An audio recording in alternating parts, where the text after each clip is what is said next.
Hi, it's Ed Conarchy. Welcome back to Conarchy's Money Corner. This week, I'm addressing a question from a viewer. Denise writes in, I owned a home, but I rent now.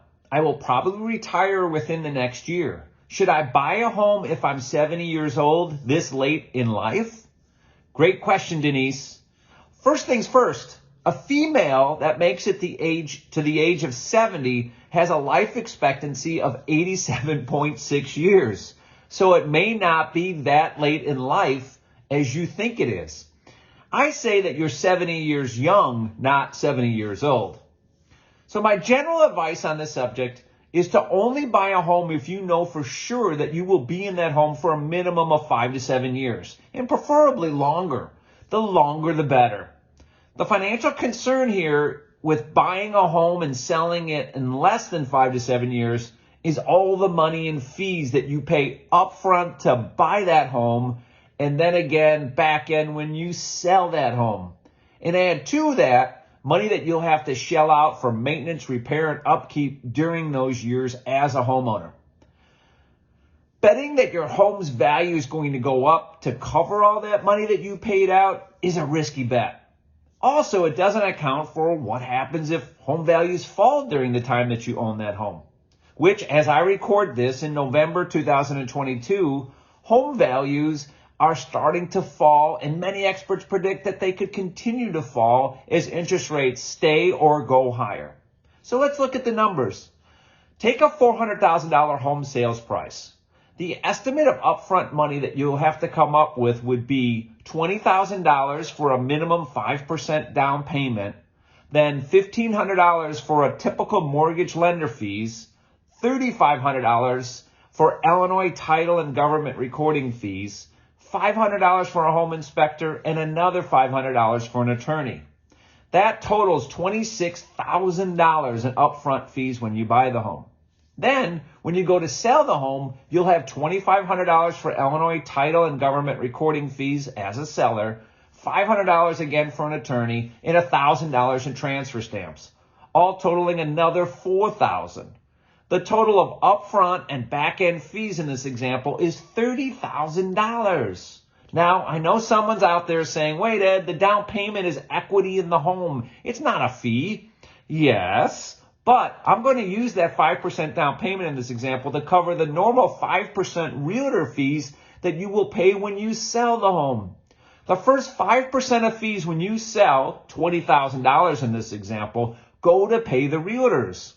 I always remind borrowers who are excited that they have 5% equity in their home when they put 5% down, that unfortunately that 5% is already spoken for. Side note here, this is why I'm not a fan of the mortgage and real estate industry's generic belief that buying is cheaper than renting. That belief centers on the monthly payment only and ignores these upfront and back-end fees, not to mention maintenance, repair, and upkeep costs that you're responsible for as the homeowner.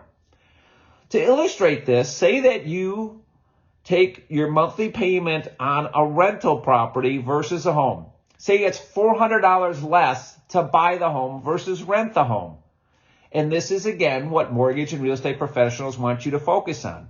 But as I point out, buying requires you to pay a total of $30,000 in upfront and back-end fees. That $400 monthly payment savings, buying, takes 75 months or 6.25 years to get your $30,000 back and break even. And again, not to beat a dead horse, we're not even counting maintenance, repair, and upkeep that you're responsible for as the owner. See why I'm saying not to buy a home unless you are certain you will be in that home for a minimum of 5 to 7 years? Also, I always point out specifically to retirees, single young buyers, and recent divorcees, who knows where life's going to take you in these next 5 to 7 years. You do not want a home to come between you and your future. Unfortunately, we saw a lot of this back in the housing crash after 2008. People that were stuck in their homes and not able to move because they didn't have the money to cover the fees to sell, versus the renter who was able to just pick up, move, and leave. Now, Denise, Here's the unique thing for you. You're 70 years old and you're single. Wait, 70 years young and single. You will no longer have a reason that you have to live here. You don't have to go to work every day. So no employer is holding you here any longer. You have no school district that you have to live in for your children. You've retired. You're free to live wherever you want now. So the risk you run is if you buy a home here in a couple of years, you want to move and head down south, for example, that will most likely be a loser for you financially. Buying and selling that house so quickly and so soon, paying all those upfront and back-end fees. So think long and hard about this.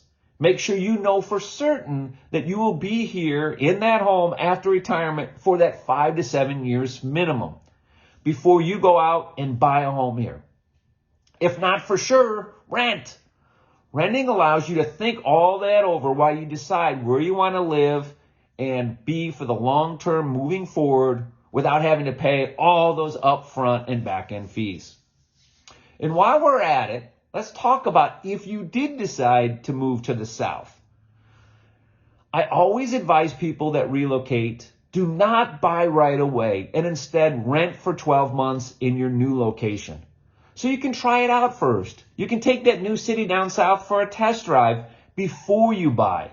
You get to experience that home, that city, the neighborhood, all the people down there, and most importantly, probably all 4 seasons of weather before you buy and commit to buying there. Then, after that year, you'll know if that's where you want to put your roots down and have that be your next chapter in your life. Also putting down all those fees too. So thanks again, Denise, for your great question. I hope that helps you and others make sense of this often debated rent versus buy topic. If you have any questions, comments, or objections, please leave them in the section below. And don't forget to subscribe and like Conarchy's Money Corner. I'll talk to you next time on Conarchy's Money Corner.